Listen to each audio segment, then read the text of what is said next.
रोहिणी व्रत कथा। जैन समुदाय पवित्र पर्व है रोहिणी व्रत, जिसको अन्य धर्म के लोग भी बड़े उत्साह के साथ मनाते हैं। यह व्रत महिलाएं अपने पति की दीर्घायु के लिए रखती है। मान्यता है कि माता रोहिणी देवी की पूजा करने से जीवन के सभी कष्ट और दरिद्रता दूर हो जाती है। वैसे तो यह व्रत हर महीने आता है, क्योंकि अंतरिक्ष में स्थित 27 नक्षत्रों में रोहिणी भी एक नक्षत्र है।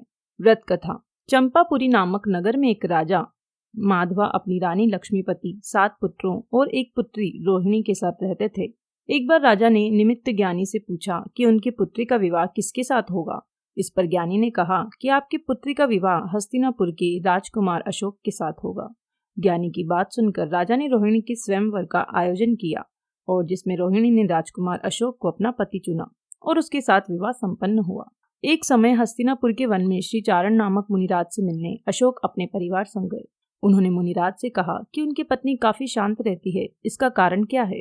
इस पर मुनिराज ने बताया कि पौराणिक काल में हस्तिनापुर नगर में वस्तुपाल नाम का राजा रहता था और उसका धनमित्र नाम का दोस्त था। धनमित्र के घर एक कन्या का जन्म हुआ, जिसके शरीर से हमेशा दुर्गंध आती थी, इसलिए उसका नाम दुर्गंधा रख दिया गया। धनमित्र अपनी पुत्री को लेकर हमेशा चिंतित रहता था। एक दिन उसके नगर में अमृतसेन मुनिराज आए।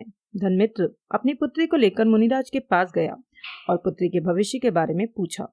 मुनिराज ने बताया कि राजा भूपाल गिरनार पर्वत के निकट एक नगर में राज्य करते थे। उनकी पत्नी सिंधुमती थी, जिसको अपनी सुंदरता पर काफी घमंड था। एक बार राजा रानी वन भ्रमण के लिए निकले, तभी वहां राजा ने मुनिराज को देखा और पत्नी के पास जाकर मुनिराज के भोजन की व्यवस्था करने को कहा। इस पर सिंधुमती ने पति की आज्ञा को मानते हुए हामी भर दी, लेकिन मन में काफी क्रोधित हुई और क्रोधवश उसने मुनिराज को कड़वी तुम्बिका भोजन में परोस दी, जिसे खाकर मुनिराज की मृत्यु हो गई। जब राजा को यह बात पता चली तो उन्होंने रानी को महल से निष्कासित कर दिया। इस पाप की वजह से रानी के कोढ़ उत्पन्न हो गया और रानी काफी वेदना का सामना करते हुए मृत्युलोक को प्राप्त हो गई। रानी सिंधुमती पर्णोपरांत नर्क में पहुंची और उसने अत्यंत दुख भोगा और पशु योनि में जन्मी और फिर तेरे घर में दुर्गंधा कन्या बनकर पैदा हुई।